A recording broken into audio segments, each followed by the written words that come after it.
नमस्कार. आपल्या चॅनलमध्ये तुम्हा सर्वांचं सहर्ष स्वागत. आज मी तुमच्यासाठी एक नवीन कंटेंट घेऊन आलेलो आहे. प्रत्येक वेळेस आपण मनोरंजनाच्या संदर्भात बोलतो, पण आज आपण फोन पेच्या द्वारे होणाऱ्या फ्रॉडद्वारे या संदर्भात आपण बोलणार आहोत.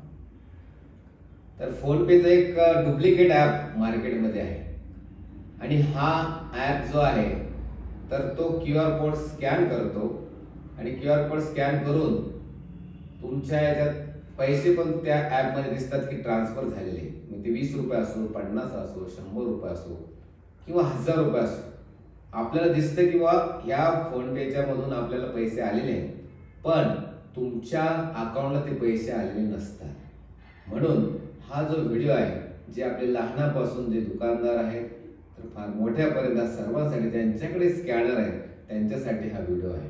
म्हणून आपण दक्ष राहिलं पाहिजे की आपल्याकडे जी येणारी रक्कम आपल्या अकाउंटला आली आहे याची आपण शहानिशा केली पाहिजे. कारण ह्या ॲपद्वारे समोरच्या माणसाच्या याच्यामध्ये ते पैसे ट्रान्सफर झालेले दिसतात, नव्हे तर त्याच्या ट्रान्झॅक्शन हिस्ट्रीमध्ये पण ते सर्व दिसतात, परंतु ते तुमच्या अकाउंटला पैसे आलेले नसतात. म्हणून यासाठी दक्ष राहण्याचं गरजेचं आहे. तुम्ही सर्व दक्ष राहा अशी तुम्हाला सर्वांना नम्र विनंती. आपण हा व्हिडिओ ऐकला त्याबद्दल धन्यवाद. थँक्यू.